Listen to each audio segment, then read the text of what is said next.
Hello guys, movie सेनपाई की नई video में आप सभी का स्वागत है, जहां आज हम लोग डिस्कस करेंगे जुजुत्सु काइसेन सीजन 2 के एपिसोड 5 की सभी डिटेल्स के बारे में। तो चलिए शुरू करते हैं। Use that might to conquer Jiren! Do it, Kakarot!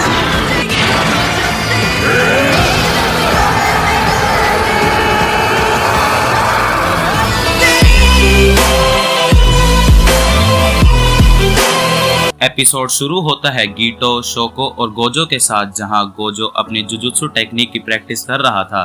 Gojo explain करता है कि अब उसकी इन्फिनिटी अपने आप काम कर सकती है और इसकी भी पहचान कर सकती है कि उसकी तरफ आ रहा खतरा कौन है, लेकिन अभी भी वो पॉइजन की पहचान नहीं कर सकती। साथ ही गोजो अब बिना थके अपनी इन्फिनिटी शील्ड चालू रख सकता है। पहले गोजो का इससे भेजा फ्राई हो जाता था। साथ ही वो रिवर्स कर्स टेक्निक को भी यूज कर सकता है। गोजो अपनी और भी नई पावर्स के बारे में बताता है कि जल्द ही वो टेलीपोर्टेशन और डोमेन बनाना भी सीख जाएगा। गीटो मन में सोचता है कि गोजो अब उससे काफी आगे निकलकर काफी स्ट्रॉन्ग बन चुका है और अकेले किसी भी मिशन को हैंडल कर सकता है, इसलिए गीटो को भी अब मिशंस पर अकेले जाना पड़ता है। ये समर सोर्सरर्स के लिए काफी बिजी भी था, क्योंकि कर्स स्पिरिट्स की तादाद बढ़ती ही जा रही थी और गीटो उन्हें एब्जॉर्ब कर करके थक चुका था। अब गीटो अपने रास्ते से भटकता जा रहा था, क्योंकि उसने इंसानों का घिनौना रूप देखा था।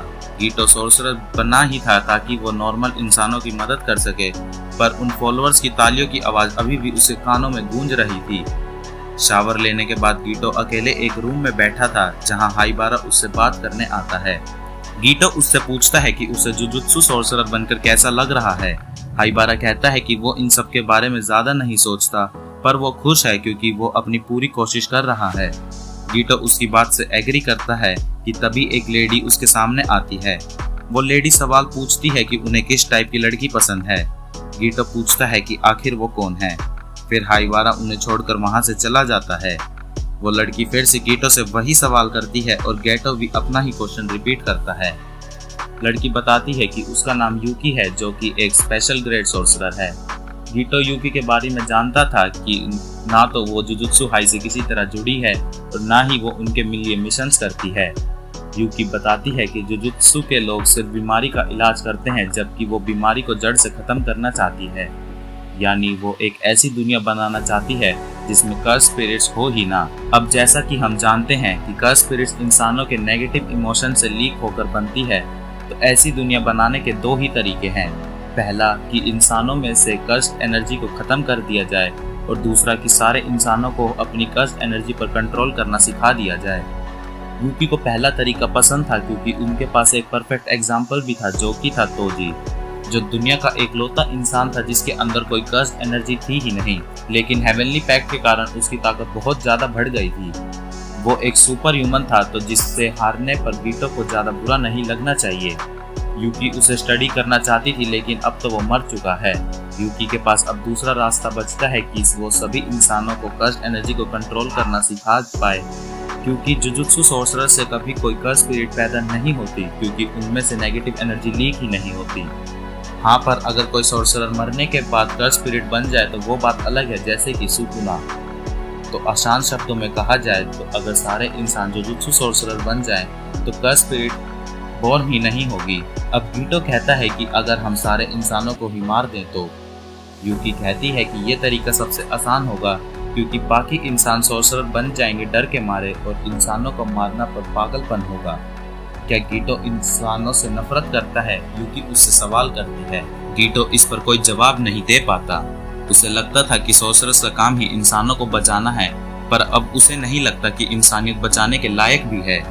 यूकी कहती है कि ये फैसला आखिर में उसका ही है। यूकी बाइक पर बैठकर कहती है कि उन्हें क्लोज रहना चाहिए, क्योंकि वो और गोजो जल्द ही स्पेशल ग्रेड सोर्सरर बन जाएंगे, और बताती है कि तेंगेन अब ठीक है, क्योंकि उसने कोई दूसरी स्टार प्लाज्मा वेसल ढूंढ ली है। कुछ समय बाद गीटो और नानामी एक मॉर्ग में होते हैं, जहां हाइबारा की डेड बॉडी थी। नानामी बताता है कि हाइबारा एक सिंपल ग्रेड 2 कर्स को मारने गया था, पर वहां वो अपने एरिया में ग्रेड 1 बन गया। गीटो कहता है कि नानामी को अब आराम करना चाहिए, क्योंकि उस मिशन को तो गोजो देख लेगा, जिस पर नानामी बोलता है कि अब से सारे मिशन गोजो को ही देने चाहिए। गीटो फिर एक बार सोच में डूब जाता है। अगले महीने गीटो को एक मिशन पर भेजा जाता है जहां एक कर्स स्पिरिट गांव के लोगों को मार रहा था। गीटो उस स्पिरिट को खत्म कर देता है, पर फिर वहां उसे 2 छोटी लड़कियां मिलती है जिन्हें एक जेल में बंद किया गया था। असल में ये दोनों लड़कियां सोर्सरस थी और वो उन लोगों को समझाने की कोशिश करता है कि विलेज में हुए हादसों में उनका कोई हाथ नहीं था, लेकिन वो उनकी बात नहीं सुनते और उन लड़कियों को मॉन्स्टर बुलाने लगते हैं। ये सुनकर गीटो का दिमाग खराब हो जाता है और वो अपने ट्रू इमोशंस को फाइनली एक्सेप्ट कर लेता है। इसके बाद गीटो उन सभी गांव वालों को मर्डर कर देता है। वो पूरे 122 लोगों को मार देता है, जिसके कुछ समय बाद पता चलता है कि ये सभी लोग गीटो के कर्स मैनिपुलेशन से मरे थे, जिसके लिए गीटो को मौत की सजा सुनाई जाती है। टीचर यागा ये बात गोजो को बताते हैं और दोनों इस पर बिलीव ही नहीं कर पा रहे थे कि उनका साथी इतना बुरा हो सकता है। गीटो ने अपने विलेज को भी नहीं छोड़ा था जहां उसने अपने पेरेंट्स को भी मार दिया था। गोजो को बिल्कुल अच्छा नहीं लगता। कुछ समय बाद शोको को गीटो मिलता है। दोनों कैजुअली बात कर रहे थे जहां शोको पूछती है कि उसने ये सब क्यों किया। गीटो कहता है कि वो एक ऐसी दुनिया बनाना चाहता है जहां से जुजुत्सु सोर्सरस हो। वो कहता है कि उसे पता है कि लोग उसकी बात नहीं समझेंगे। शोको गोजो को कॉल कर गीटो के बारे में इन्फॉर्म कर देती है। थोड़ी देर में गोजो वहां आ जाता है जहां गोजो पूछता है कि क्या वो सच में सभी इंसानों को मार देगा। गीटो उसे भी वही जवाब देता है और कहता है कि उसने अपने पेरेंट्स को भी मार दिया है। गोजो उसके मॉरल्स पर क्वेश्चन करता है, जिस पर गीटो कहता है कि उनकी भी मौत किसी कारण से हुई है। गोजो कहता है कि सारे इंसानों को मारना इम्पॉसिबल है और ना वो कभी अपने गोल पर अचीव कर पाएगा, जिस पर गीटो कहता है कि तुम ये काम अकेले कर सकते हो और अगर मैं तुम जितना पावरफुल हो जाता हूँ तो मैं भी ये कर पाऊंगा। गीटो जाते हुए कहता है कि गोजो चाहे तो उसे मार दे क्योंकि इसका भी कोई रीजन ही होगा। गोजो उस पर अपनी होलो टेक्निक पर्पल से निशाना लगाता है, पर वो अपने बेस्ट फ्रेंड को नहीं मार सकता और इसी मौके पर गीटो वहां से चला जाता है। बाद में गोजो ये सब यागा को बताता है। इसके बाद हम स्टार रिलीजियस ग्रुप के हेडक्वार्टर को देखते हैं जहां गीटो आया था। गीटो अब उनका नया बॉस बनना चाहता है। वो उन्हें कर्सिस से मुक्ति दिलाएगा और हमें वहां वो दोनों सोर्सर लड़कियां भी दिखती हैं। गीटो अब स्टेज पर जाकर अनाउंस करता है कि ये ऑर्गेनाइजेशन अब उसके अंडर है और वो इसका नाम भी बदलने वाला है। काफी सारे लोग ऑब्जेक्ट करते हैं। पिछले एपिसोड में जो हमने रिप्रेजेंटेटिव देखा था, गीटो उसे स्टेज पर बुलाता है। वो उसे स्टेज पर बुलाकर बुरी तरह कुचलकर मार देता है। अब गीटो उन सब लोगों को सीधा धमकी देता है। दूसरी तरफ गोजो को तोजी का बेटा मैगुमी मिल जाता है।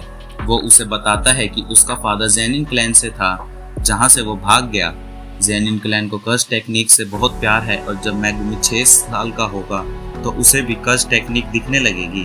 गोजो उसे बता देता है कि उसने तोजी को मार दिया है, जिस पर मैगुमी कहता है कि उसे कोई फर्क नहीं पड़ता क्योंकि वो आदमी उसे और उसकी सौतेली बहन को छोड़कर भाग गया था। गोजो पूछता है कि क्या मैगुमी जेनिन क्लैन में शामिल होना चाहता है। मैगुमी को अपनी बहन की चिंता थी। फिर गोजो कहता है कि जेनिन क्लैन को वो देख लेगा और वो उसकी और उसकी बहन की भी देखभाल करेगा, पर इसके रिटर्न में मैगुमी को स्ट्रॉन्ग बनना होगा। उसके बाद कहानी 2018 की प्रेजेंट टाइमलाइन में आती है। गोजो अपनी पास्ट लाइफ के सपने देख रहा था। उसे उठाने के लिए यूजी, मैगुमी और नोबारा आए थे। अब गोजो उन्हें देखकर खुश होता है क्योंकि उसने उन्हें एक सीक्रेट मिशन के लिए बुलाया था, जिसके बाद एपिसोड खत्म हो जाता है। इसी के साथ गोजो की पास्ट लाइफ का आर्क यानी pre mature death arc complete होता है। इसके बाद जुजुत्सु काइसेन का सीजन रिज्यूम होगा 31 अगस्त से, जहां हमें शिबुया आर्क देखने को मिलेगा जिसकी काफ़ी ज़्यादा हाइप है। तो अगर आप उन एपिसोड्स के एक्सप्लेनेशन को मिस नहीं करना चाहते, चैनल को सब्सक्राइब करें और अगर आपको वीडियो पसंद आई हो तो इस वीडियो को लाइक करें।